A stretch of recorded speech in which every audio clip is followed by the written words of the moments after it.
क्या कराने वाला हूं, अंडमान और निकोबार द्वीप समूह।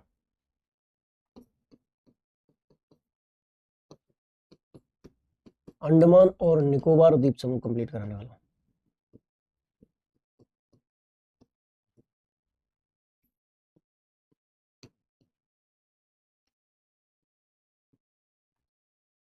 ठीक है जी, अंडमान और निकोबार द्वीप समूह इसको मैं कराने वाला हूं। ठीक है बच्चे। अच्छा, इसके बाद ये अंडमान और निकोबार द्वीप समूह के बारे में कल मैंने बताया था, ये है कहां बच्चों, ये रहा आपके सामने अंडमान निकोबार द्वीप समूह, ये सफेद सफेद दिख रहे हैं, ये है।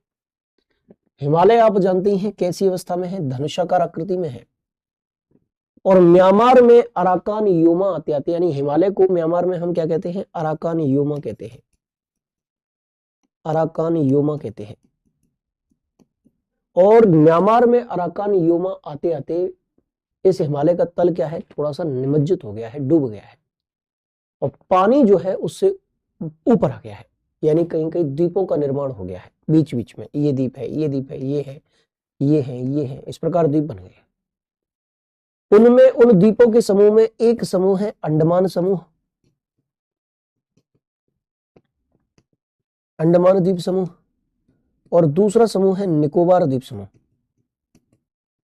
निकोबार द्वीप समूह, अंडमान द्वीप समूह और निकोबार द्वीप समूह। ठीक है जी, और इन दोनों को मिलाकर हम लोग कहते हैं अंडमान निकोबार द्वीप समूह, अंडमान निकोबार द्वीप समूह। इन दोनों को मिलाकर हम क्या कहते हैं बच्चे, अंडमान और निकोबार द्वीप समूह कहते हैं, इन दोनों को मिला। प्यारे बच्चे समझ में आया तुम्हारी, क्लियर हुआ? चलिए ठीक है। तो ये अंडमान और निकोबार द्वीप समूह मिलाकर अंडमान निकोबार द्वीप समूह कहलाता है। ये हिमालय का ही दक्षिणी विस्तार है, सदर्न एक्सटेंशन ऑफ हिमालय है। ठीक है, अब इससे क्या क्या क्वेश्चन बन सकते हैं, ये चीज मैं आप लोगों को बताना चाहता हूं। यहां पर आप एक बार देखिए, ये आपका भारत है, ठीक है जी, और यहां पर अंडमान निकोबार द्वीप समूह की शुरुआत होती है बैरेन द्वीप के साथ, बैरेन द्वीप, बैरेन आइलैंड। ये क्या है, अंडमान निकोबार द्वीप समूह का सबसे उत्तरी द्वीप है बैरेन द्वीप। Most northern island of Andaman Nicobar group of island कौन सा है बच्चे, बैरेन द्वीप है बेटा। बैरेन द्वीप के अलावा थोड़ा सा नीचे जाएंगे तो आपको उत्तरी अंडमान देखने को मिलेगा, उत्तरी अंडमान, नॉर्थ अंडमान आपको देखने को मिलेगा, और नॉर्थ अंडमान में मेरे प्यारे बच्चे आपको अंडमान निकोबार की सर्वोच्च चोटी सैडल पीक देखने को मिल जाएगी। क्या देखने को मिल जाएगी, सैडल पीक देखने को मिल जाएगी, जिसकी ऊंचाई है 732 मीटर। किसकी इतनी ऊंचाई है, 732 मीटर उसकी ऊंचाई। ठीक है जी, ये है आपकी सैडल पीक, जो अंडमान और निकोबार द्वीप समूह की सर्वोच्च चोटी है बच्चों। ठीक है जी, इसके बाद आपको देखने को मिलेगा मेरे प्यारे बच्चे मध्य अंडमान। क्या देखने को मिलेगा, मध्य अंडमान। ये एक बड़ा द्वीप है, और शायद अंडमान निकोबार जो अंडमान द्वीप समूह है उसका सबसे बड़ा द्वीप है अंडमान द्वीप समूह। इसके बाद आपको यहां पर बीच में दो द्वीप मिलेंगे, एक होगा बैरेन, यहां पर बैरेन की जगह लैंडफॉल होगा बच्चे, ये गलत मैं लिख गया था, लैंडफॉल सबसे उत्तरी द्वीप है, यानी कि सबसे उत्तरी द्वीप, most northern island of Andaman Nicobar group of island is landfall not Bahrain. ठीक है जी, बैरेन द्वीप यहां पर आएगा भाई, बैरेन द्वीप आएगा इस जगह पर, और इस जगह पर आपको मिलेगा नारकोंडम द्वीप, नारकोंडम द्वीप, नारकोंडम आइलैंड यहां पर देखने को मिल जाएगा। मध्य अंडमान के जस्ट नीचे आएगा दक्षिण अंडमान, दक्षिण अंडमान, और दक्षिण अंडमान में अंडमान निकोबार की राजधानी पोर्ट ब्लेयर स्थित है। क्या स्थित है प्यारे बेटा, पोर्ट ब्लेयर स्थित है। क्या स्थित है प्यारे बच्चे, पोर्ट ब्लेयर स्थित है, दक्षिण अंडमान में स्थित है, और अंडमान निकोबार की वो क्या है, राजधानी है। ठीक है जी बच्चे। अच्छा, इसके बाद यहां पर नीचे आप देखोगे तो इधर आपको मिलेगा लघु अंडमान, लघु अंडमान। इस अंडमान द्वीप समूह का सबसे दक्षिणी द्वीप है लघु अंडमान। क्या है, अंडमान द्वीप समूह का सबसे दक्षिणी द्वीप लघु अंडमान है। यहां पर मेरे प्यारे बच्चे आपको एक जलीय क्षेत्र, सकरा जलीय क्षेत्र, नैरो वाटर बॉडी मिलेगा लघु अंडमान और दक्षिण अंडमान के बीच, और इसको हम क्या कहते हैं, इसको हम कहते हैं डंकन पैसेज। प्यारे बेटा क्या कहते हैं इसको? हम डंकन पैसेज कहते हैं। दक्षिण अंडमान के मध्य और लघु अंडमान के मध्य जो सकरा जलीय क्षेत्र है, नैरो वाटर बॉडी है, इसको डंकन पैसेज के नाम से हम लोग पुकारते हैं। डंकन पैसेज इसको हम कहते हैं। इसके बाद निकोबार द्वीप समूह की स्टार्टिंग होती है और निकोबार द्वीप समूह में सबसे उत्तरी द्वीप है कार निकोबार। कौन सा द्वीप है? कार निकोबार द्वीप है बच्चे। और ये जो कार निकोबार द्वीप है, कार निकोबार द्वीप और लघु अंडमान के बीच जो चैनल है वो 10 डिग्री चैनल है। एक सकरा जलीय क्षेत्र यहां भी है और उस सक्रिय जलीय क्षेत्र को 10 डिग्री चैनल के नाम से हम लोग पुकारते हैं। क्या कहते हैं? 10 डिग्री चैनल कहते हैं बच्चों, जो कि क्या है? एक सकरा जलीय क्षेत्र है, नैरो वाटर बॉडी है। ठीक है जी। अच्छा, ये क्वेश्चन आता है 10 डिग्री चैनल किस किस के बीच है, डंकन पैसेज किस किस के बीच है। अब इस निकोबार द्वीप समूह में और भी बहुत सारे द्वीप हैं और इनमें सबसे बड़ा द्वीप जो है भारत का सबसे बड़ा और अंडमान निकोबार का सबसे बड़ा द्वीप जो है वो ग्रेट निकोबार है। क्या है? ग्रेट निकोबार है। ये भारत का सबसे बड़ा द्वीप है, इंडियाज लार्जेस्ट आइलैंड है। और ग्रेट निकोबार द्वीप में ही भारत का सबसे दक्षिणी बिंदु भी स्थित है और उस दक्षिणी बिंदु को हम इंदिरा पॉइंट कहते हैं। उस सबसे दक्षिणी बिंदु को हम क्या कहते हैं? इंदिरा पॉइंट कहते हैं बच्चे। बोलो क्लियर है? इंदिरा पॉइंट उसको हम लोग कहते हैं, इंदिरा पॉइंट के नाम से उसको हम पुकारते हैं। बेटा माता जी की तबीयत तो अभी सही नहीं है, खैर इलाज चल रहा है उनका। और आपने ये अंडमान निकोबार द्वीप समूह अब अच्छी तरीके से समझ लिया है, क्लियर आपको मैंने करा दिया है। क्या क्या क्वेश्चन आएगा? अंडमान निकोबार द्वीप समूह का सबसे उत्तरी द्वीप कौन सा? लैंडफॉल द्वीप है। आपके अंडमान निकोबार की सर्वोच्च चोटी, highest peak of Andaman Nicobar is saddle peak which is situated in north Andaman. ठीक है जी। अच्छा, बैरन द्वीप किसके लिए फेमस है? एक एक्टिव वोल्केनो पाया जाता है, एक सक्रिय ज्वालामुखी पाया जाता है यहाँ बैरन द्वीप में मेरे प्यारे बच्चे। ठीक है जी। अच्छा, अगर हम बात करें नारकोंडम द्वीप की, तो नारकोंडम द्वीप क्यों फेमस है? क्योंकि नारकोंडम द्वीप में मेरे प्यारे बेटा क्या पाया जाता है? नारकोंडम द्वीप में मेरे प्यारे साथी आपको देखने को मिलेगा 2 सुसुप्त ज्वालामुखी, 2 डोरमेंट वोल्केनोज देखने को मिलेंगे नारकोंडम द्वीप में। ठीक है, डोरमेंट वोल्केनो क्या होते हैं? जिसमें वर्तमान समय में लावा का उद्गार नहीं हो रहा लेकिन भविष्य में होने की संभावना है। सक्रिय ज्वालामुखी एक्टिव वोल्केनो क्या होता है? जहां लावा के उद्गार होते ही रहते हैं, उनको हम कहते हैं क्या बच्चे? उनको हम कहते हैं आपके सक्रिय ज्वालामुखी। अच्छा, इसके बाद दक्षिण अंडमान में क्या है? अंडमान निकोबार की राजधानी पोर्ट ब्लेयर है। इस अंडमान द्वीप समूह का सबसे दक्षिणी द्वीप लघु अंडमान है, लिटिल अंडमान है। लघु अंडमान और दक्षिण अंडमान के बीच में एक सकरा जलीय क्षेत्र है जिसे डंकन पैसेज कहते हैं। इसके नीचे एक निकोबार द्वीप समूह है और निकोबार द्वीप समूह का सबसे उत्तरी द्वीप कार निकोबार है। कौन सा निकोबार है? कार निकोबार है। और 10 डिग्री चैनल जो है इसे किससे अलग करता है? अंडमान द्वीप समूह को निकोबार द्वीप समूह से अलग करता है। कौन सा चैनल? 10 degree channel. और ग्रेट निकोबार भारत का सबसे बड़ा द्वीप है, भारत का सबसे दक्षिणी द्वीप है, भारत का सबसे दक्षिणी बिंदु इंदिरा पॉइंट यहीं पर स्थित है। इंदिरा पॉइंट को पार्सन पॉइंट, पिग्मिलियन पॉइंट, लाहिचिंग इत्यादि नामों से जाना जाता है। ठीक है, चलिए बहुआ आपने अच्छी तरीके से समझ लिया। नेक्स्ट अब हम बात करेंगे पॉइंट्स में। आप लोगों को मैं इन चीजों को समझाऊंगा, लिखाऊंगा बच्चों, और जो पॉइंट्स हैं उनकी शुरुआत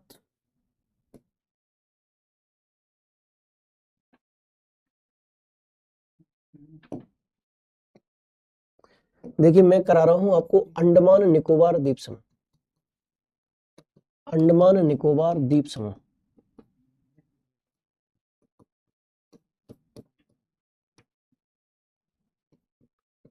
Andaman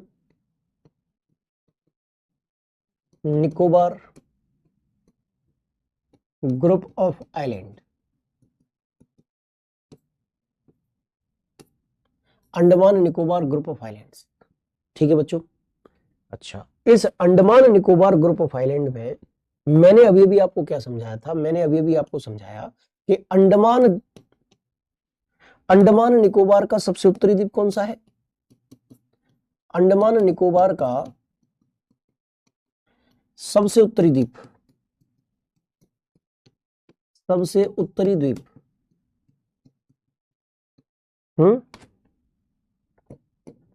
northern most island of Andaman Nicobar group of island. Andaman Nicobar कौन सा बताया बच्चों? मैंने आंसर क्या लगाया था? आंसर है इसका लैंडफॉल द्वीप। क्या है आंसर? लैंडफॉल द्वीप इसका आंसर है। बोलो सही जवाब क्या है? लैंडफॉल द्वीप है। अच्छा, अब मैंने दूसरा पॉइंट आपको क्या बताया था कि अंडमान निकोबार की सर्वोच्च चोटी, अंडमान निकोबार की सर्वोच्च चोटी, की सर्वोच्च चोटी कौन सी है? अगर क्वेश्चन आए आपसे कि अंडमान निकोबार की सर्वोच्च चोटी कौन सी है, यानी कि the highest peak of Andaman Nicobar, highest peak of Andaman Nicobar, Andaman Nicobar ये कौन सी है बच्चे? तो इसका आंसर क्या होगा? इसका आंसर होगा सैडल पीक। इसकी ऊंचाई कितनी है? इसकी ऊंचाई है 732 मीटर लगभग में। ठीक है जी, ये आंकड़ा किसमें है बच्चे? लगभग में आंकड़ा है। अच्छा, इसके बाद ये पड़ता कहां है? ये उत्तरी अंडमान में पड़ता है। नॉर्थ अंडमान जो आइलैंड है उसमें ये आपको देखने को मिल जाएगा। क्या? सैडल पीक देखने को मिल जाएगी। अच्छा, इसके बाद एक क्वेश्चन आपसे बन सकता है कि अंडमान निकोबार की राजधानी क्या है? अंडमान निकोबार की राजधानी क्या है? बोलो बच्चों क्या है? अंडमान निकोबार की राजधानी क्या है? यानी कि the capital of Andaman Nicobar group of island.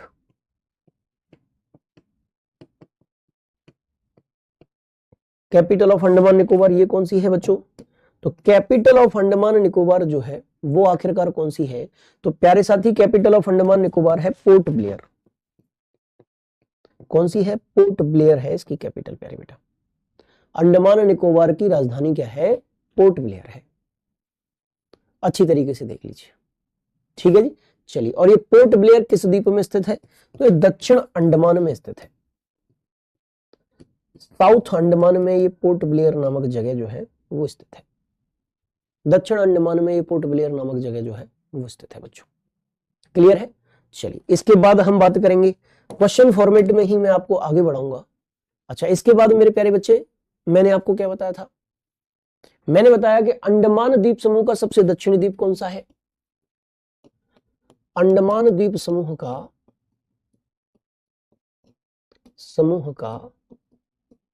सबसे दक्षिणी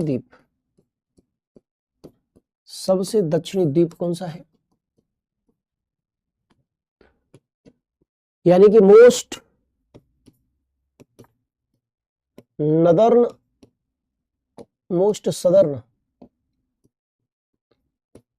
southern island of Andaman Nicobar.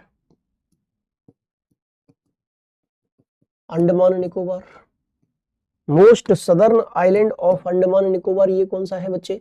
तो मेरे प्यारे बेटा, ये आपका है दक्षिण अंडमान, सॉरी लघु अंडमान, लिटिल अंडमान, लघु अंडमान या लिटिल अंडमान, लिटिल अंडमान। ठीक है जी। अच्छा, एक पॉइंट ये था कि डंकन पैसेज किस किस के बीच है? डंकन पैसेज, या हम कह सकते हैं कि दक्षिण Andaman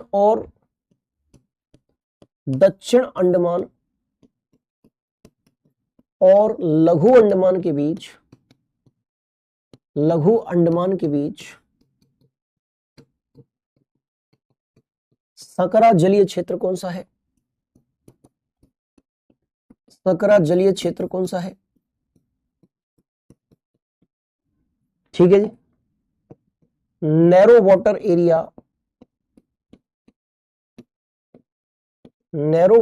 area between south Andaman and little Andaman.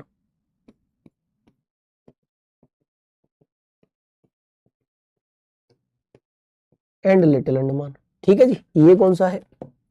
तो प्यारे बच्चे, इस प्रश्न का सही जवाब है डंकन पैसेज,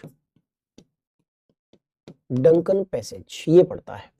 ठीक है जी, एक सकरा जलीय क्षेत्र है जो लघु अंडमान और दक्षिण अंडमान के बीच है। अरुण सर अंग्रेजी में इंग्लिश में निकोबार नहीं होगा, निकोबार ही होगा, फिर और क्या कहेंगे उसको, Andaman Nicobar.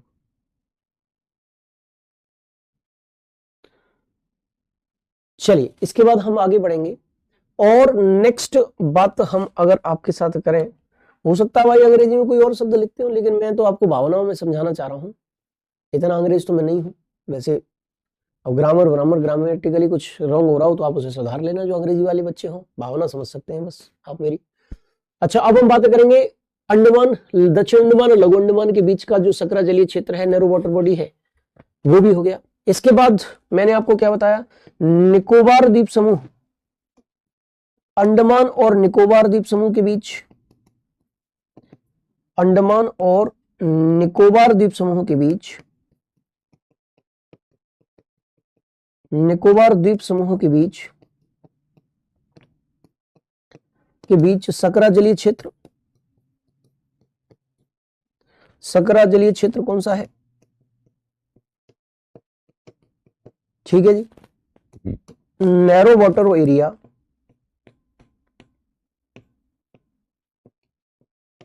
Narrow water body between Andaman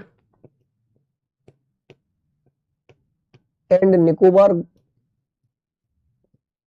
group of islands.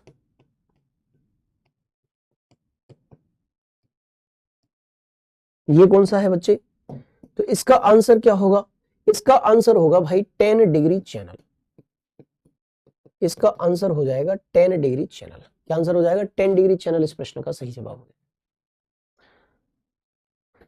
बोलो क्लियर है, समझ में आया, चलो बहुत अच्छी बात है। इसके बाद हम बात करेंगे मेरे प्यारे बच्चे, निकोबार द्वीप समूह का सबसे उत्तरी द्वीप कौन सा है, निकोबार द्वीप समूह का सबसे उत्तरी द्वीप कौन सा है, सबसे उत्तरी द्वीप कौन सा है, यानी कि most northern island of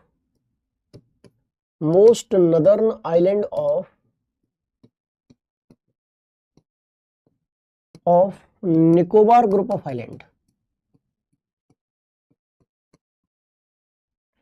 of islands, ये कौन सा है बच्चों, तो इसका राइट आंसर क्या होगा, इसका राइट आंसर मेरे प्यारे साथी आपका हो जाएगा, बोलो फटाफट से, कार निकोबार, कार निकोबार इसका राइट आंसर हो जाएगा। ठीक है जी। अच्छा अब यहां पर अगर आपसे क्वेश्चन पूछा जाए कि बताइए अंडमान निकोबार का सबसे दक्षिणी द्वीप, अंडमान निकोबार दोनों समूहों को मिलाकर बात कर रहा हूं, का सबसे दक्षिणी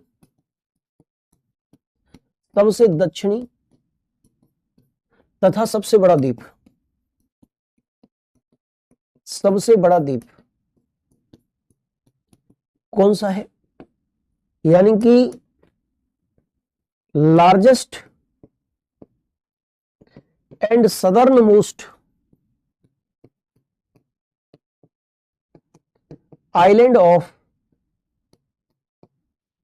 Andaman Nicobar group of island.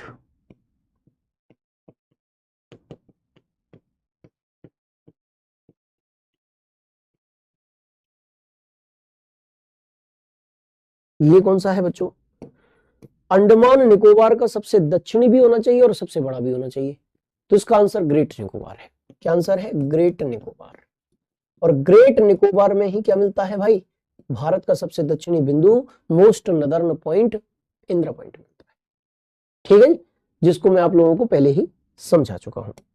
अच्छा इसके बाद मैंने एक बैरन द्वीप के बारे में बताया था। भारत में सक्रिय ज्वालामुखी कहां मिलता है, भारत में सक्रिय ज्वालामुखी कहां मिलता है, ज्वालामुखी कहां मिलता है,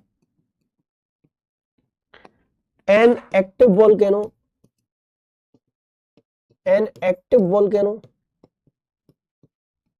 इन इंडिया, ये कहां मिलता है प्यारे बच्चे, तो प्यारे बेटा ये मिलता है आपका, बताओ फटाफट से, बैरेन द्वीप में। बैरेन द्वीप जो किसका द्वीप है, अंडमान निकोबार का द्वीप है। अंडमान निकोबार का द्वीप है बेरेन द्वीप बच्चों। ठीक है जी। अच्छा, इसके बाद भारत में सुषुप्त ज्वालामुखी कहां मिलते हैं? सुषुप्त ज्वालामुखी यानी कि dormant volcano in India. Dormant volcano in India,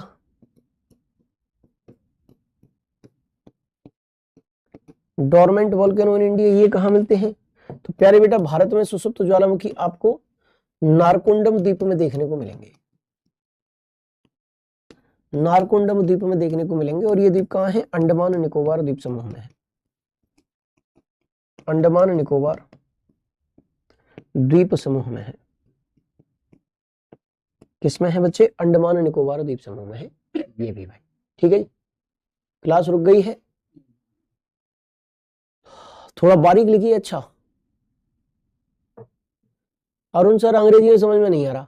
अरे तो और कैसी अंग्रेजी लिखूं भाई, कैसे समझाऊं तो अंग्रेजी मौज ले रहे हो तुम लोग हैं। ठीक है, बहुत अच्छी बात है भाई। अच्छा, डंकन पैसेज 10 डिग्री चैनल तो आपको समझ में आ गए होंगे।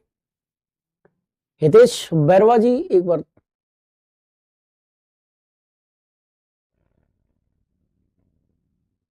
भाई इधर से तो आवाज चल रही है,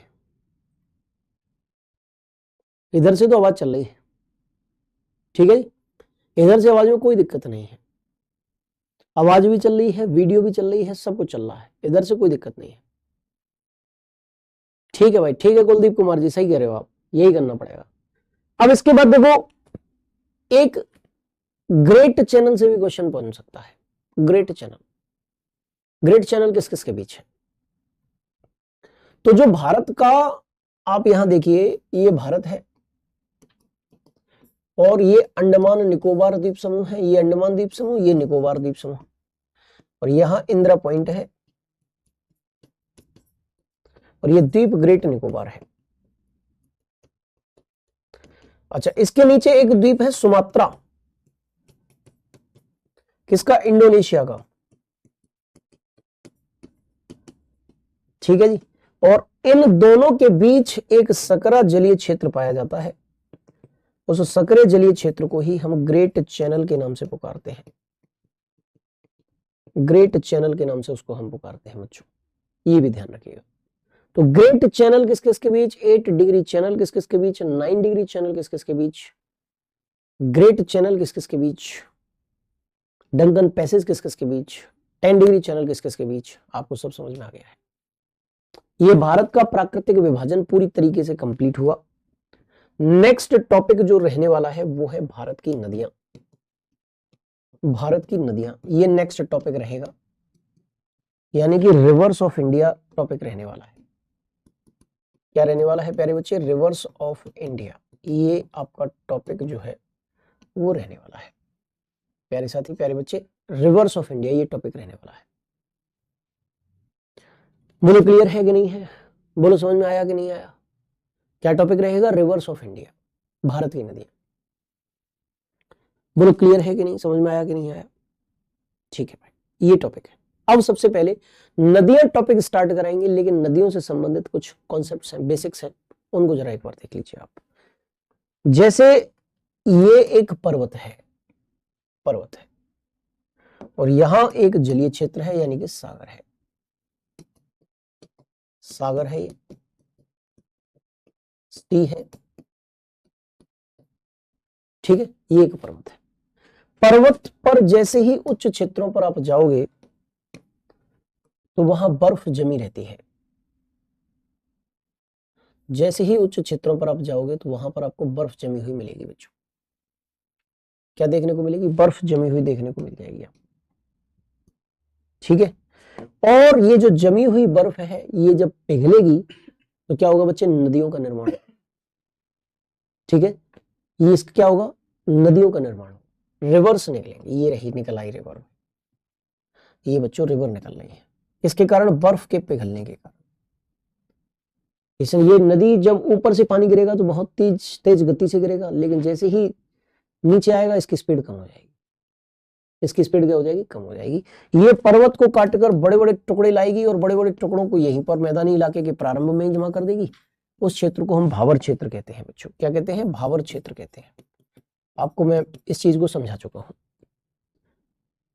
जो अन्य क्षेत्र हैं प्यारे बेटा, यानी कि जो छोटे छोटे कंकड़ पत्थर हैं, उनको नदी लेकर आगे बढ़ेगी, उनको लेकर नदी जो है वो आगे बढ़ेगी और ये कंकड़ पत्थर भी आपस में टकरा टकरा के क्या हो जाएंगे, महीन हो जाएंगे। प्यारे बेटा ये कंकड़ पत्थर भी आपस में टकरा टकरा के कैसे हो जाएंगे, महीन हो जाएंगे और नदी इनको लेकर अपने साथ आगे बढ़ेगी। अच्छा, नदी की स्पीड, जैसे जैसे नदी आगे बढ़ रही है उसकी स्पीड लगातार घटती चली जा रही है। उसकी स्पीड जो है वो लगातार क्या हो रही है, कम होती चली जा रही है, घटती चली जा रही है। उसकी स्पीड कम होती जा रही है, घटती चली जा रही है। सागर में मिलने से पहले एक स्थिति ऐसी आएगी कि ये अपने साथ जो ये रेत बजरी बालू के कण है ना, ये जो कंकड़ पत्थर है वो टकरा टकरा कर रेत बजरी बालू में तब्दील हो गए, क्ले सिल्ट सैंड में चेंज हो गए हैं। और ये जो अवसाद हैं उन अवसादों का जमाव नदी सागर में मिलने से पहले जमीन पर ही कर देगी और इससे एक स्थलाकृति, एक लैंडफॉर्म बनेगी और वो लैंडफॉर्म डेल्टा कहलाएगी। प्यारे बच्चे उस लैंडफॉर्म को हम क्या कहेंगे, उस लैंडफॉर्म को ही हम क्या कहेंगे, डेल्टा कहेंगे। उस लैंडफॉर्म को बच्चों बोलो, लैंडफॉर्म क्या कहलाएगी, डेल्टा कहलाएगी। प्यारे बेटा क्लियर है, समझ में आया, चलिए अच्छी बात है। अच्छा, इसके बाद हम बात करें प्यारे बेटा, ये तो लैंडफॉर्म हो गया, क्या हो गया, डेल्टा, इसी लैंडफॉर्म को हम कहेंगे, ठीक है। अच्छा, कुछ नदियां ऐसी भी होंगी जो मार्ग में आकर इससे मिलेंगी। ये एक पर्वत है, यहां भी बर्फ जमी हुई है और इस बर्फ के पिघलने के कारण ही, इस बर्फ के पिघलने के कारण ही, इस बर्फ के पिघलने के कारण ही बच्चे क्या होगा, एक और नदी मार्ग में आकर इससे मिल जाएगी। ये नदी क्या होगी, ये सहायक नदी होगी, ट्रिब्यूटरी कहलाएगी। सहायक नदी, सहायक नदी को अंग्रेजी में क्या कहेंगे, ट्रिब्यूटरी कहेंगे, ठीक है, ट्रिब्यूटरी कहेंगे। ये मुख्य नदी होगी, मेन रिवर कहलाएगी मुख्य नदी। और सहायक नदी और मुख्य नदी मिलकर क्या बनाती है, नदी तंत्र बनाती है बच्चों, रिवर सिस्टम बनाती है। क्या क्या, मैंने क्या क्या बताया आपको, सहायक नदी, सहायक नदी प्लस मुख्य नदी, और ये दोनों मिल जाएंगी, यानी कि ट्रिब्यूटरी प्लस मेन लैंड, ये दोनों के दोनों जब मिल जाएंगी तो जो नदी तंत्र बनेगा बच्चे, उसको हम क्या कहें, उसको क्या बनेगा, नदी तंत्र बनेगा बच्चों, रिवर सिस्टम बनेगा। प्यारे बेटा क्या बनेगा, रिवर सिस्टम बनेगा, नदी तंत्र बनेगा, ठीक है जी। क्या बनेगा, नदी तंत्र, रिवर सिस्टम बनेगा बच्चों। क्लियर है कि नहीं है, समझ में आया कि नहीं आया, चलिए इसके बाद हम आगे बढ़ते हैं। इसके बाद अगर हम आगे बढ़े प्यारे बेटा, तो ये डेल्टा समझ में आ गया, नदी तंत्र समझ में आ गया, सहायक नदी, मुख्य नदी ये समझ में आ गई। अच्छा, कुछ नदियां ऐसी होंगी जो सागर के आसपास से ही निकली होंगी। पर्वत जो है सागर के आसपास है और ढलान कुछ ऐसा है इसका पर्वत का कि पानी तीव्र गति से बह रहा है। ये पर्वत, ये देखो बर्फ जमी हुई है और बर्फ जमी हुई बर्फ जो है तीव्र गति से बहते हुए सीधे जाकर मिल रही है, कैसे से, सीधे जाकर मिल रही है सागरीय क्षेत्र से। और ये भी अपने साथ क्या लेकर जा रही है, अपने साथ सेडिमेंट्स लेकर जा रही है, अवसाद लेकर जा रही है। क्या लेकर जा रही है, अवसाद। और इन अवसादों को इसने जमीन पर स्टोर नहीं किया, सीधे लेकर समुद्र में मिल गई है इन अवसादों को लेकर। और ऐसी स्थिति में इस समुद्र का और इन नदी का ये जो मिलन बिंदु है, इसी को हम क्या कहेंगे, इसी को हम ज्वार नद मुख के नाम से पुकारेंगे, इसी को हम एस्चुअरी के नाम से पुकारेंगे। एस्चुअरी या ज्वार नदमुख इसी को हम कहेंगे बच्चों। क्लियर है, यही एस्चुअरी है, यही ज्वार नदमुख है, ठीक है जी। अच्छी तरीके से आप इसको समझ लो, क्लियर वे में समझ लो, ठीक है जी। तो 4-5 तथ्य हैं, एक ज्वार नदमुख क्या होता है, एक डेल्टा क्या होता है, सहायक नदी क्या होती है, नदी तंत्र क्या होता है, ये चीज आपको समझ में आ गई। नदी निकलती कहां से है, ये भी चीज समझ में आ गई। अब जो भारत की नदियां हैं बच्चों, वो भारत की नदियां 2 वर्गों में बांटी जा सकती हैं। भारत की नदियां, इनको 2 वर्गों में बांटा जा सकता है, reverse of India, reverse of India. कितने वर्गों में बच्चों बांटा जा सकता है, 2 वर्गों में इनको बांटा जा सकता है। पहला वर्ग है प्यारे बेटा इसका, रिवर्स ऑफ इंडिया का पहला जो वर्ग है वो है हिमालय पर्वत की नदियां, हिमालय पर्वत की नदियां। Reverse of Himalaya,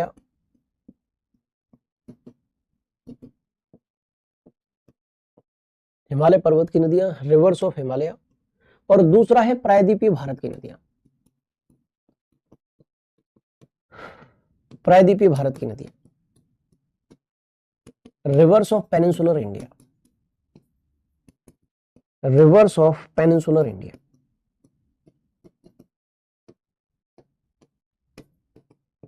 reverse of peninsular India, ये दो वर्गों में इसको वर्गीकृत करके हम लोग देखेंगे इन दोनों भागों में क्या अंतर है, क्या नहीं है, कौन सी नदी हिमालय पर्वत से निकलती है, कौन सी प्रायद्वीपीय भारत से निकलती है, इनकी चर्चा आपके साथ करेंगे, लेकिन अब आज नहीं करेंगे, इस पर चर्चा हम करेंगे कल की क्लास में बच्चों। तो अब मुझे चलने की इजाजत दीजिए, आपका सेशन जो है ओवर हो चुका है, कल मुलाकात करेंगे, इससे आगे आपको बढ़ाएंगे। तब तक के लिए जय हिंद, जय भारत, जय महाकाल। आप सभी लोगों को कल मैं आप बता रहा था कि भारत में जो नदियां हैं उन्हें दो वर्गों में बांटा जा सकता है। जो भारत की नदियों को कितने वर्गों में बांटा जा सकता है? दो वर्गों में। भारत की नदियां कितने वर्गों में बांटा जा सकता है? इनको दो वर्गों में, reverse of India, reverse of India, इनको दो वर्गों में बांटा जा सकता है। पहला वर्ग है, इसका जो पहला वर्ग है मेरे प्यारे बेटा, वो हिमालय की नदियां हैं, हिमालय पर्वत की नदियां। और इसका जो दूसरा वर्ग है वो है प्रायद्वीपीय भारत की नदियां,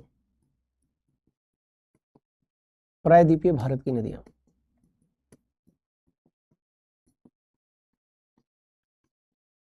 प्रायद्वीपीय भारत की नदियां, एक है हिमालय की नदियां और एक है प्रायद्वीपीय भारत की नदियां। दो वर्गों में भारत की नदियों को जो है बांटकर देखा जा सकता है।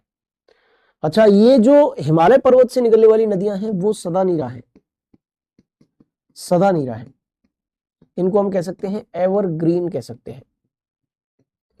यानी कि पानी का एक निश्चित तल हमेशा इनमें बना ही रहता है, पानी का एक निश्चित लेवल जो है वो हिमालय पर्वत की नदियों में बना ही रहता है। ये सदा नीरा है बच्चों, ठीक है जी, ये भी आप अच्छी तरीके से समझ चुके हैं।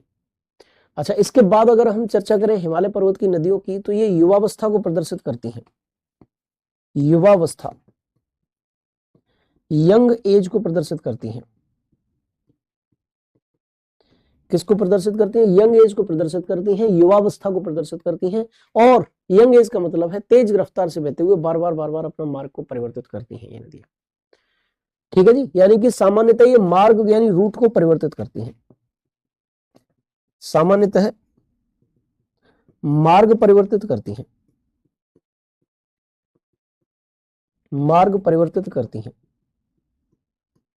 रूट चेंज करती हैं, मार्ग यानी कि रूट चेंज करती हैं ये वाली नदियां बच्चों। और इसके अलावा अगर हम बात करें हिमालय पर्वत की नदियों की, तो ये मेरे प्यारे बच्चों, इसमें कौन कौन सी नदियां आती हैं? गंगा नदी आएगी, ब्रह्मपुत्र नदी आएगी, ब्रह्मपुत्र नदी आएगी, ठीक है जी, सिंधु नदी आएगी। ये सारी की सारी नदियां जो है वो हिमालय पर्वत की नदियों के क्या है? एग्जाम्पल्स है। गंगा, सिंधु, ब्रह्मपुत्र, ठीक है, ये नदी तंत्र भी है, इनके एग्जाम्पल्स भी है। ये मेरे प्यारे बच्चों प्रायद्वीपीय भारत की नदियां मौसमी है, सीजनल है, मौसमी यानी कि सीजनल है। कहने का सीधा सीधा सेंस ये है कि प्रायद्वीपीय भारत की जो नदियां हैं वो मौसमी है, सीजनल है, यानी कि वो हमेशा पानी के एक निश्चित लेवल को मेंटेन करके नहीं रख पाती, पानी के एक निश्चित लेवल को बनाकर नहीं रख पाती है, ये मौसमी नदियां हैं बच्चों, ठीक है, सीजनल है ये, ठीक है बच्चे। अच्छा, इसके बाद ये प्रौढ़ावस्था को प्रदर्शित करती हैं, यानी कि एक प्रकार से मैच्योर एज को प्रदर्शित करती हैं, मैच्योर कंडीशन को प्रदर्शित करती हैं। ये मैच्योर एज का मतलब है कि ये सामान्यतः अपने मार्ग को परिवर्तित नहीं कर रही है, ठीक है जी, सामान्यतः अपने मार्ग को परिवर्तित नहीं करती, सामान्यतः जनरली मार्ग यानी कि रूट को परिवर्तित नहीं करती हैं, नहीं करती है। सामान्यतः ये क्या करती हैं? अपने मार्ग को परिवर्तित नहीं करती, रूट को चेंज नहीं करती बच्चों, ठीक है जी। और अगर हम बात करें तो ये जो प्रायद्वीपीय भारत की नदियां हैं इनमें गोदावरी, कृष्णा,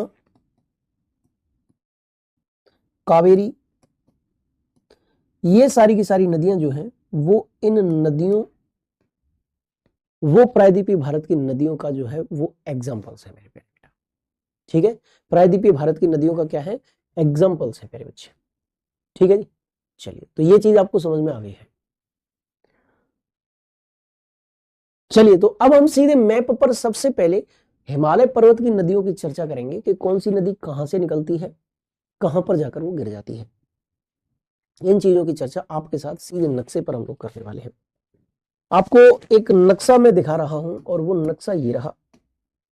ठीक है जी, वो नक्शा बच्चे ये रहा।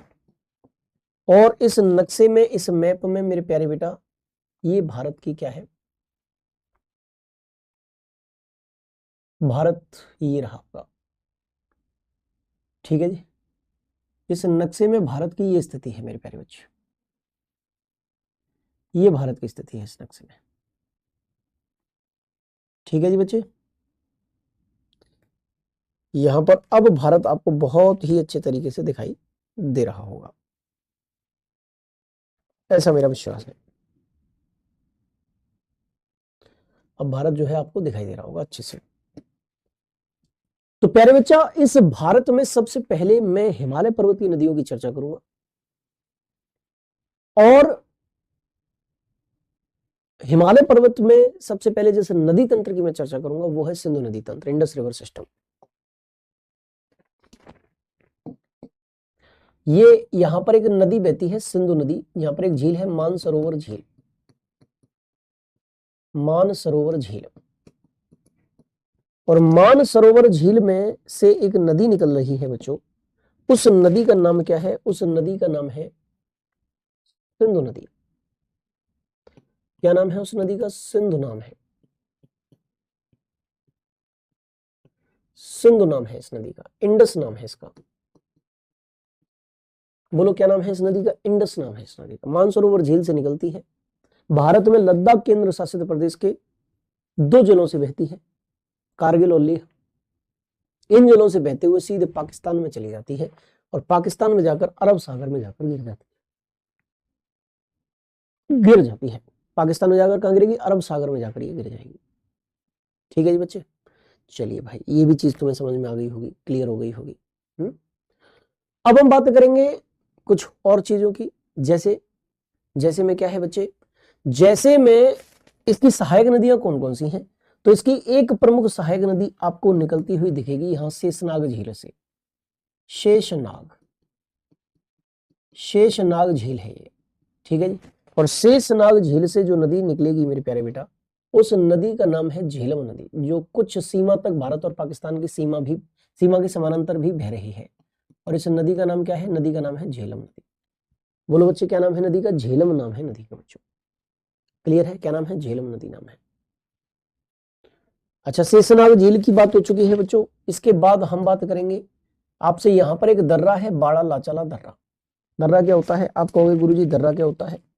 2 पर्वतों के बीच का जो व्यापारिक मार्ग होता है उसको हम दर्रा कहते हैं। एक पर्वत नंबर 1 है ये, और दूसरा पर्वत नंबर 2 है।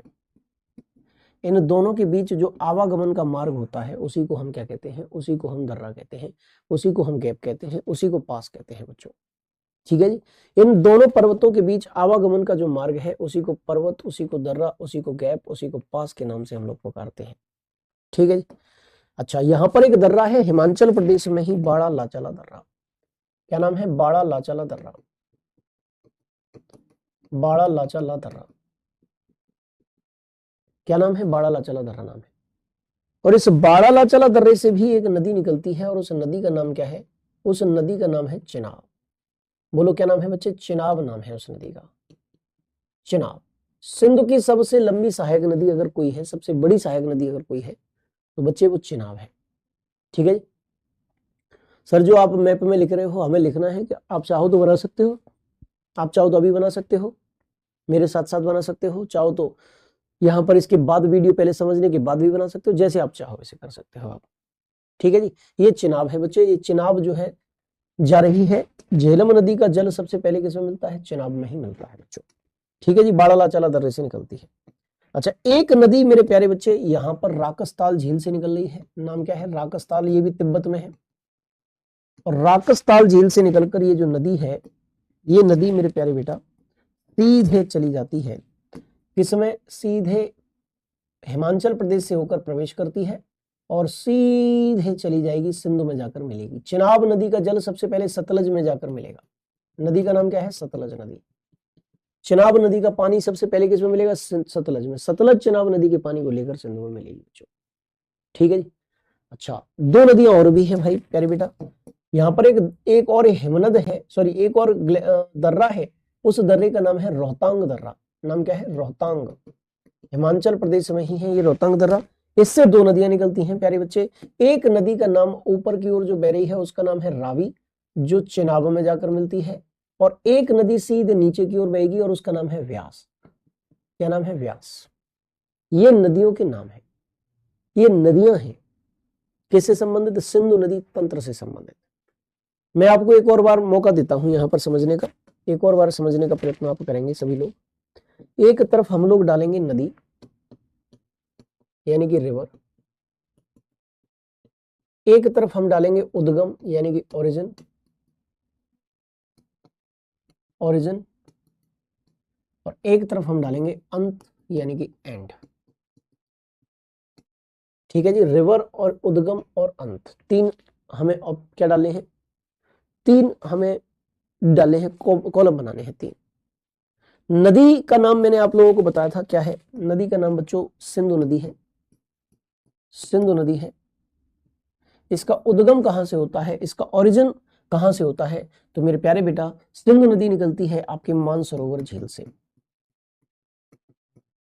मानसरोवर झील से निकलती है, और ये मानसरोवर झील कहां है, तिब्बत में है। ये गिरेगी किसमें जाकर, ये अरब सागर में जाकर गिरेगी।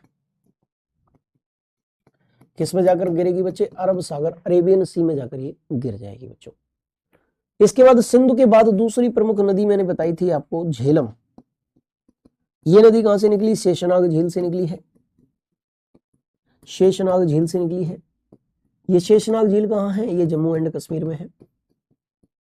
और ये शेषनाग झील से निकलने के बाद ये जो झेलम नदी है बच्चे, ये किसमें मिलेगी, ये चिनाब में अपने जल को छोड़ेगी। ये अपने जल को कहां छोड़ेगी, चिनाब में छोड़ेगी बच्चे, ठीक है जी। अच्छा, इसके बाद तीसरी प्रमुख नदी मैंने बताई थी चिनाब। चिनाब ये कहां से निकलेगी बच्चे, चिनाब नदी बाड़ा लाचाला दर्रे से निकलेगी। बाड़ा लाचाला दर्रा, बाड़ा लाचाला दर्रा कहां पर है, हिमाचल प्रदेश में है। और यहां से निकलने के बाद ये जो चिनाब नदी है ये अपना पानी किसमें मिलाएगी, तो इसका पानी सतलज में मिलेगा भाई। पहले किसमें मिलेगा, सतलज में मिलेगा पहले। चौथी प्रमुख नदी मेरे प्यारे बच्चे आपकी जो है वो कौन सी है, तो चौथी प्रमुख नदी मैंने आपको बताई थी सतलज। ये सतलज नदी जो है वो कहां से निकलती है, राकसताल से, राकसताल झील से निकलती है। राकसताल नहीं, सॉरी गलत बोल गया मैं, रोहतांग, हाँ जी सही सही सही सही, राकसताल झील से ही निकलेगी। और राकसताल झील कहाँ है, तिब्बत में है। राकसताल झील से निकलने के बाद ये सतलज नदी सीधे सिंधु में चिनाब नदी का भी पानी लेकर मिलेगी। दो नदियां मैंने और बताई थी, एक नदी बताई थी रावी, और ये जो रावी नदी है, ये रावी नदी मेरे प्यारे बेटा कहां पर है, रोहतांग दर्रे से निकलती है। रोहतांग दर्रा से निकलती है, और रोहतांग दर्रा कहां है, हिमाचल प्रदेश में है। और जाकर किसमें मिल जाती है, रावी नदी जो है वो जाकर मिल जाती है आपकी, बोलो फटाफट से, किस नदी में मिलेगी रावी नदी, चिनाब में मिलेगी। चिनाब में जाकर मिलेगी। इसके बाद छठवीं नदी है व्यास, और व्यास नदी भी कहां से निकलेगी बच्चे, व्यास नदी भी रोहतांग दर्रा हिमाचल प्रदेश से ही निकलेगी, और जाकर ये सतलज में मिलेगी भाई। ये 6 प्रमुख नदियां हैं। इन्हीं 6 प्रमुख नदियों को मैंने आप लोगों को मैप में समझाया, और इन्हीं 6 नदियों को मैंने आप लोगों को अलग से लिखकर भी समझाया है। अगर आपको कहीं कोई परेशानी है तो मुझसे पूछ सकते हैं कि गुरुजी ये चीज हमारी समझ में जो है नहीं आई है, क्या गुरुजी ये चीज जो है वो हमारी समझ में नहीं आई है, वो आप मुझसे पूछ सकते हो। चलिए भाई बहुत बढ़िया। टेलीग्राम में कैसे जुड़े बेटा, एप्लीकेशन पर जहां वीडियो देख रहे हैं उसी के पास ऊपर एक लिंक होगा टेलीग्राम करके, क्लिक कर दें, ज्वाइन का ऑप्शन आएगा, क्लिक कर दें, ज्वाइन हो जाओगे। अच्छा, अब यहां पर इन नदियों के बारे में कुछ तथ्य हो जाए। तथ्य जो इंपॉर्टेंट फैक्ट्स हैं वो क्या हो सकते हैं, देखो पहला है कि ये सिंधु नदी जो है, इंडस रिवर जो है, सिंधु नदी जो है, इसको हम तिब्बत में किस नाम से पुकारते हैं? सिंगी खम्बन के नाम से पुकारते हैं। किस नाम से? सिंगी खम्बन या शेर मुख के नाम से पुकारते हैं। किसके नाम से? सिंगी खम्बन या शेर मुख के नाम से पुकारते हैं बच्चों। भारत और पाकिस्तान के बीच एक सिंधु जल समझौता 1960 में हुआ था और इस समझौते के तहत भारत सिंधु नदी के 20% जल का उपयोग कर सकता है। कितने परसेंट जल का उपयोग कर सकता है? 20% जल का उपयोग जो है भारत कर सकता है सिंधु नदी के। बच्चों क्लियर है? समझ में आया? अच्छी तरीके से आ गया होगा आपको समझ में। चलिए बहुत अच्छी बात है। तो सिंधु नदी के 20% जल का उपयोग भारत कर सकता है। क्वेश्चन आ सकता है कि सिंधु जल समझौता किन किन देशों के बीच हुआ? तो भारत और पाकिस्तान के बीच हुआ। कब हुआ? तो 1960 में हुआ। और भारत कितने प्रतिशत जल का उपयोग कर सकता है? तो 20% जल का उपयोग कर सकता है। बच्चे ये आप अच्छी तरीके से ध्यान रखिएगा, समझ लीजिएगा। ठीक है जी। चलिए इसके बाद मेरे प्यारे बेटा अगर हम बात करें तो यहां पर आप देखोगे एक नदी है सतलज। सतलज नदी को हम क्या कहते हैं तिब्बत में? तो इसको लांगचेन खंबाब के नाम से हम लोग जानते हैं। सतलज नदी किस नाम से जानते हैं? लांगचेन खंबाब के नाम से जानते हैं। ये जो सतलज नदी है भारत में कहां से होकर प्रवेश करती है? तो ये शिपकीला के नाम से एक दर्रा है। शिपकीला, शिपकीला दर्रे से होकर भारत में ये नदी जो है वो प्रवेश करती है। कौन सा दर्रा है बेटा? शिपकीला, हिमाचल प्रदेश में ही है, उससे होकर ये भारत में प्रवेश कर रही है। तिब्बत में इसको लांगचेन खंबाब के नाम से हम लोग पुकारते हैं। ठीक है जी। अच्छा, चिनाब सिंधु की सबसे बड़ी सहायक नदी है। ये कहां से निकले? हिमाचल प्रदेश से। और हिमाचल प्रदेश में चिनाब नदी को हम किस नाम से पुकारते हैं? चंद्रभागा के नाम से पुकारते हैं बच्चों। किस नाम से? चंद्रभागा के नाम से पुकारते हैं बच्चों। क्लियर है? चलिए बहुत बढ़िया। सर लिख के पढ़ाएं, बिल्कुल लिख के पढ़ाएंगे भाई। ठीक है, यहां ज्यादा समझ में आया? चलो बहुत अच्छी बात है बेटा, समझ में आ रहा है, बहुत अच्छी बात है। मिंतेश तिवारी जी लिख के पढ़ाएं, बिल्कुल लिखेंगे भाई। रिवर वाला एक बार पीछे करो, बिल्कुल कर देंगे भाई। ठीक है जी। चलिए इधर देख लीजिए आप, ये देख लीजिए रिवर वाला, अच्छी तरीके से देख लो। उद्गम और अंत देख लो एक बार। मैं हटे जा रहा हूं, आप अच्छी तरीके से देख लो भाई। ठीक है जी। चलिए आपने देख लिया हो। अब हम आगे बढ़ते हैं। कुछ तथ्य मैंने बताए थे, महत्वपूर्ण तथ्य। महत्वपूर्ण तथ्य, इंपॉर्टेंट फैक्ट्स।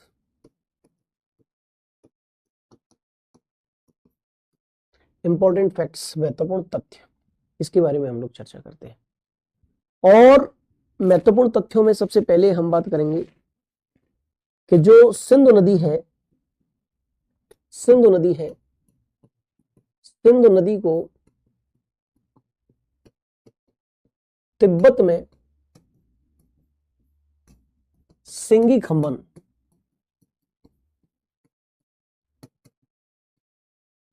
अथवा शेर मुख के नाम से पुकारते हैं।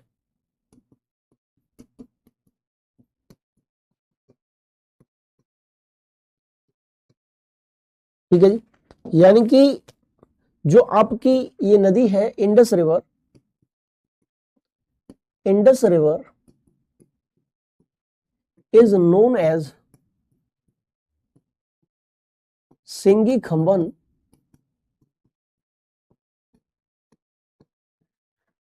इन तिब्बत। इसे हम तिब्बत में किस नाम से जानते हैं? सिंगी खंबन के नाम से जानते हैं। ठीक है जी बच्चे, अच्छी तरीके से समझ रहे हो आप? ठीक है। इसके बाद सिंधु नदी के बारे में चर्चा हुई आपसे। सिंधु नदी के बारे में अगर हम बात की करें तो मैंने बताया था आपको कि 1960 ईस्वी में भारत और पाकिस्तान के बीच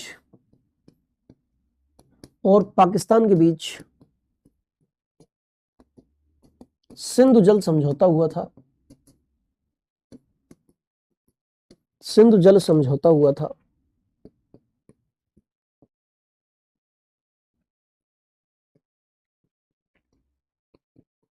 सिंधु जल समझौता हुआ था 1960 ईस्वी में भारत और पाकिस्तान के बीच क्या हुआ था? सिंधु जल समझौता हुआ था, जिसके तहत भारत सिंधु नदी के 20% जल का उपयोग कर सकता है।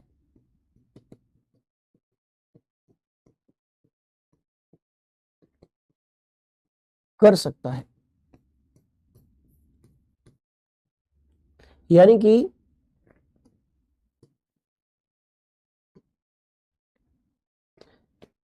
Indus river agreement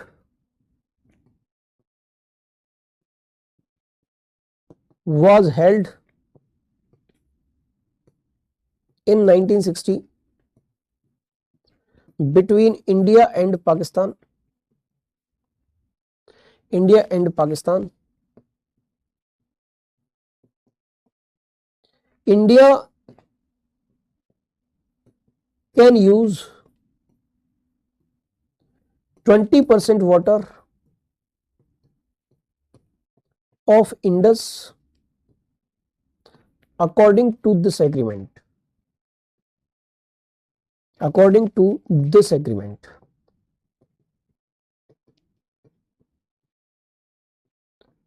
According to this agreement. ठीक है बच्चों, ये भी आप अच्छी तरीके से देख लीजिएगा। अच्छा, इसके बाद अगर हम बात करें प्यारे बेटा, ये तो सिंधु नदी की चर्चा होगी। सिंधु नदी के बाद अगर हम बात करें, सर एएलपी की बुक बता दीजिए, यहां तक समझ में आया कि नहीं आया आप लोगों को, बताओ फटाफट से बुक बता दीजिए। मैंने ग्रुप में भी पूछा था, कोई रिप्लाई नहीं दिया। और ने प्लीज टेल मी। बेटा एनसीईआरटी पढ़ लो, एनसीईआरटी क्लास 12 की बुक पढ़ लो, ज्योग्राफी की। पहले ये नोट्स तैयार कर लो तो ज्यादा अच्छा है। वेरीनाग के पास शेषनाग झील से निकलती है बेटा झेलम नदी, वेरीनाग के पास, जम्मू कश्मीर में वेरीनाग नामक स्थान से के पास से शेषनाग झील से निकलती है। आपकी माता जी की तबीयत खराब है क्या? हाँ बेटा अभी खराब है। जिस दिन चेहरे पे मुस्कान होगी अपने आप पता चल जाएगा कि माता जी की तबीयत अब सुधर रही है, सही है। ठीक है जी बच्चे। तीसरे, नेक्स्ट, अगर हम चर्चा करें किस चीज की, अगर हम चर्चा करें मेरे प्यारे बच्चे, सिंधु जल समझौते की बात हो गई। सतलज नदी को, सतलज नदी को तिब्बत में लांगचेन खंबाब, खंबाब के नाम से पुकारते हैं।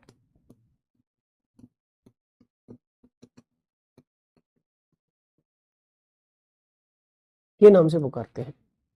ठीक है जी, किसके नाम से पुकारते हैं? लांगचेन खंबाब के नाम से पुकारते हैं बच्चों।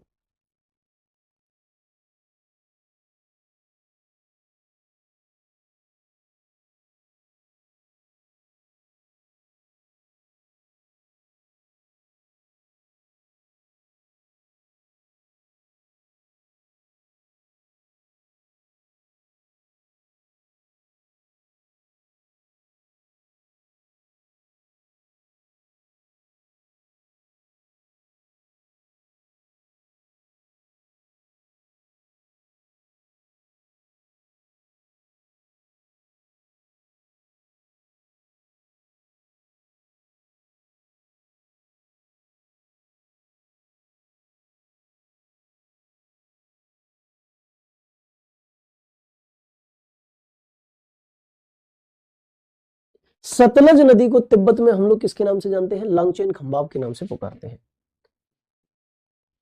Sutlej river, river is known as Langchain Khambab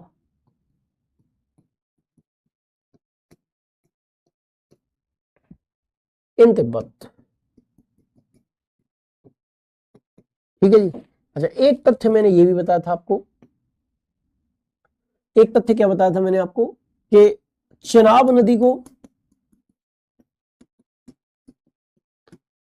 को हिमाचल प्रदेश में चंद्रभागा कहा जाता है। चंद्रभागा कहा जाता है, यानी कि Chenab river is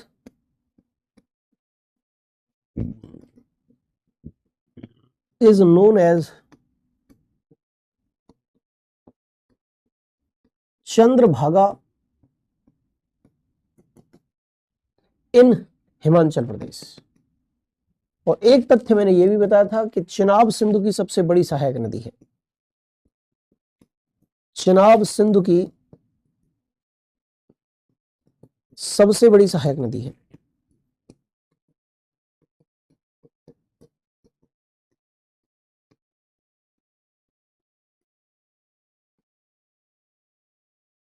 Chenab is the largest tributary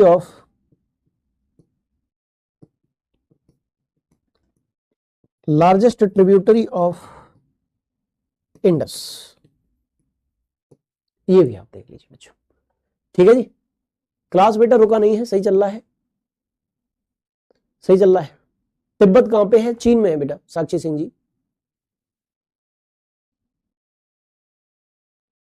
कौन सी बेटा चेनाब बताई है सिंधु की सबसे बड़ी सहायक नदी? जी ठीक है। अभिमन्यु चौहान जी, आपकी कमेंट भी देख रहा हूं बेटा, जो भी क्वेश्चन आप पूछेंगे तो मैं बताऊंगा, मुझे जैसी दिखेगा वैसे, है ना। चलिए अब हम गंगा नदी तंत्र की चर्चा करते हैं बच्चों। गंगा नदी तंत्र, या फिर हम सबसे पहले चर्चा कर लेते हैं ब्रह्मपुत्र नदी तंत्र की। ब्रह्मपुत्र नदी तंत्र, गंगा नदी तंत्र बड़ा है, ब्रह्मपुत्र रिवर सिस्टम।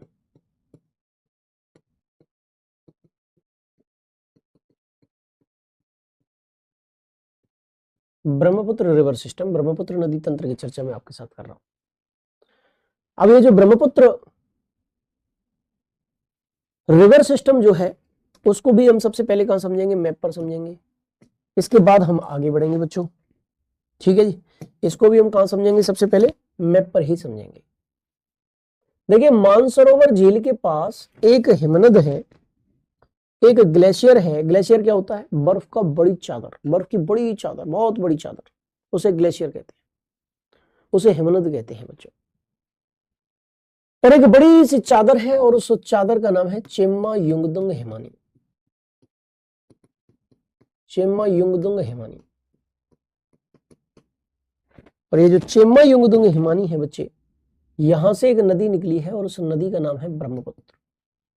तिब्बत में इसको हम सांगपो कहते हैं बेटा, तिब्बत में हम इसको क्या कहते हैं? सांगपो के नाम से पुकारते हैं इसको। तिब्बत में बच्चे हम इसको क्या कहते हैं? सांगपो कहते हैं, ठीक है। इसके एक ऐसी नदी है जो अलग अलग जगहों पर अलग अलग नाम से पुकारी जाती है। अच्छा, सांगपो नदी को अरुणाचल प्रदेश में ये प्रवेश करती है, भारत के अरुणाचल प्रदेश में। यहां इसको हम कहते हैं देहांग। देहांग। इस देहांग नदी से दो नदियां और मिलती हैं। एक नदी है दिबांग, क्या नाम है? दिबांग। और एक नदी है लोहित। लोहित नदी है ये, और ये दिबांग नदी है। एक नदी दिबांग, एक नदी का नाम लोहित। और ये असम में आकर इसका नाम हो जाता है ब्रह्मपुत्र। असम में आकर इसका नाम क्या हो जाएगा? ब्रह्मपुत्र नाम है। दिबांग और लोहित दोनों मिल जाएंगे इससे। इसके बाद मेरे प्यारे साथी, सीधे ये नदी बांग्लादेश में चली जाएगी। बांग्लादेश में इसको हम कहेंगे जमुना। यानी कि ब्रह्मपुत्र एक ऐसी नदी है जिसे तिब्बत में अलग नाम से, अरुणाचल प्रदेश में अलग नाम से,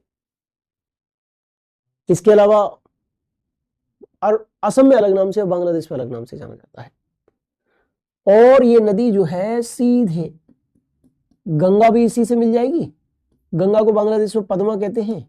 और ये दोनों नदियां मिलकर जो है, सीधे मेरे प्यारे बच्चे, ये दोनों नदियां मिल गई और मिलकर ये कहां गिरेंगी? बंगाल की खाड़ी में, सुंदरवन का डेल्टा बनाते हुए। किसका डेल्टा बनाते हुए? सुंदरवन का डेल्टा बनाते हुए बंगाल की खाड़ी में जो है ये गिरेंगे बच्चों, ठीक है जी। क्लियर है? समझ में आया आपको? बहुत अच्छी बात। तो ये आप अच्छी तरीके से देख लीजिए, अच्छी तरीके से इनको समझ लीजिए, ठीक है जी। क्या इनको आप अच्छी तरीके से देख लीजिए, समझ भी लीजिए। क्वेश्चन आपसे पूछा जाएगा कि ब्रह्मपुत्र को तिब्बत में क्या कहते हैं? तो सांगपो। ब्रह्मपुत्र जब अरुणाचल प्रदेश में प्रवेश करती है क्या कहलाती है? देहांग। असम में क्या नाम हो जाता है? ब्रह्मपुत्र। बांग्लादेश में इसको क्या कहते हैं? जमुना। संसार का सबसे बड़ा डेल्टा कौन सा है? तो ये गंगा ब्रह्मपुत्र डेल्टा है। इसे Bengal delta, Ganga delta, Sundarban delta इत्यादि नामों से भी पुकारा जाता है, ठीक है जी। चलिए, तो भाई ये नदी तो आपको कंप्लीट हो गई। इसके बाद कुछ सहायक नदियां भी हैं इसकी। जैसे सिक्किम से एक नदी निकलेगी चोलामू झील से, और उस नदी का नाम है तिस्ता। क्या नाम है उस नदी का? तिस्ता नाम है बच्चों। बेटा क्या नाम है? तिस्ता नाम है। और ये कहां से निकलेगी? चोलामू झील से निकलेगी। नाम क्या है? चोलामू झील। चोलामू झील से निकलेगी, नाम है इसका तिस्ता। बोलो क्या नाम है बच्चे? तिस्ता नाम है इसका। ठीक है जी। अच्छा, इसके बाद मेरे प्यारे बच्चे ये बांग्लादेश में जाकर ब्रह्मपुत्र से यानी कि जमुना से मिल जाएगी। एक सहायक नदी है इसकी मानस। कौन सी सहायक नदी है प्यारे बेटा? मानस, जो तिब्बत के क्षेत्र से हिमालय से ही निकलेगी और ब्रह्मपुत्र से जाकर मिल जाएगी असम क्षेत्र में। और एक नदी इसकी सहायक है, उसका नाम है सुबनसिरी। क्या नाम है? सुबनसिरी। और ये सुबनसिरी नदी भी कहां पर मिलेगी मेरे प्यारे बेटा? ये सुबनसिरी नदी भी ब्रह्मपुत्र नदी में जाकर मिल जाएगी। अच्छी तरीके से आप देख लो, इसमें जाकर मिल जाएगी, ब्रह्मपुत्र नदी में जाकर मिल जाएगी। नदी का नाम है सुबनसिरी। अच्छा, जहां पर ये ब्रह्मपुत्र में जाकर मिलेगी उस जगह पर एक द्वीप बना हुआ है, और उस द्वीप, वो नदी द्वीप है। नदी के मार्ग में स्थित जो स्थल खंड है, मान लीजिए एक नदी बह रही है, इसके मार्ग में एक स्थल खंड है जो चारों ओर से किससे घिरा हुआ है? जल से घिरा हुआ है। इसको हम क्या कहते हैं? इसको हम द्वीप कहते हैं। कैसा द्वीप है ये? नदी के मार्ग में है, इसीलिए नदी द्वीप कहेंगे। और संसार का सबसे बड़ा नदी द्वीप कौन सा है? माजुली है। Largest river island of the world is Majuli. और वो कहां पर स्थित है? ब्रह्मपुत्र नदी के बीच में है और असम राज्य में वो स्थित है बच्चों। ठीक है जी। चलिए, तो अब हम ब्रह्मपुत्र नदी के बारे में भी थोड़ा सा चर्चा आपके साथ कर लेते हैं लिखित तौर पर। ठीक है जी। ब्रह्मपुत्र नदी का सबसे पहले एक तरफ डालेंगे नदी यानी रिवर,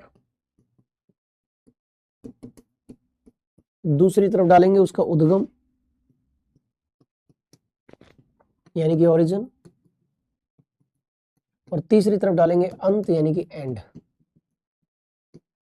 अंत यानी कि एंड। ठीक है जी। नदी का नाम प्यारे बेटा क्या है? नदी का नाम ब्रह्मपुत्र है। ब्रह्मपुत्र नदी है, कहां से निकलती है? चेम्मा युंगदुंग हिमानी। चेम्मा युंगदुंग हिमानी से निकलती है। और ये जाकर कहां गिरती है? तो बच्चों बंगाल की खाड़ी में गिरती है। बंगाल की खाड़ी में गिरती है। ठीक है जी। अच्छा, इसकी बहुत सारी सहायक नदी हैं, जैसे तिस्ता, मैंने एक नदी, इसी नदी तंत्र का हिस्सा बताई थी। ये चोलामू झील से निकलेगी। चोलामू झील, और चोलामू झील कहाँ है? सिक्किम में है। और यहां से निकलने के बाद ये जो है जमुना में जाकर मिल जाएगी। जमुना में जाकर मिल जाएगी, दूसरी प्रमुख नदी इसी नदी तंत्र की। तीसरी प्रमुख नदी मानस है, ये हिमालय से निकलेगी और ब्रह्मपुत्र में जाकर ये मिल जाएगी। चौथी प्रमुख नदी जो है वो है सुबनसिरी।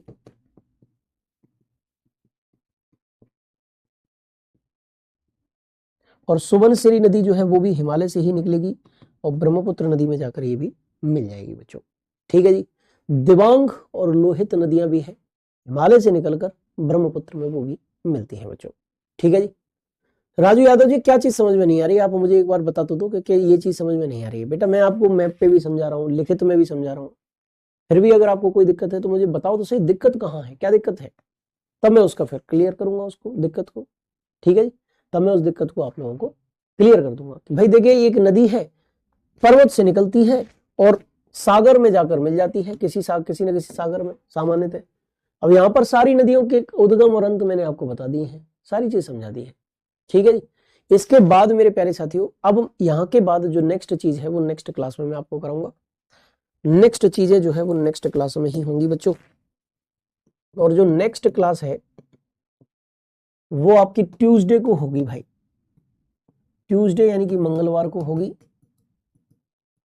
मंगलवार को होगी। अगर ये सोमवार को होती है तो थोड़ा सा हो सकता है टाइम चेंज होगा।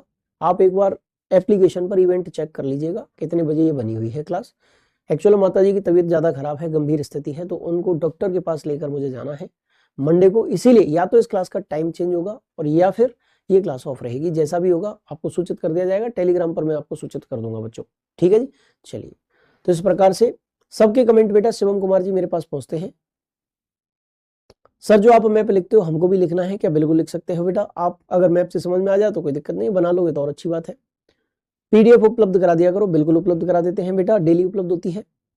ठीक है जी। अब हम मुलाकात आपसे करेंगे ट्यूसडे को या फिर मंडे को, थोड़ा टाइम चेंज हो सकता है, अब देख लेना, इवेंट एक बार देख लेना। ठीक है भाई। अब मैं चलता हूं। जय हिंद, जय भारत, जय महाकाल।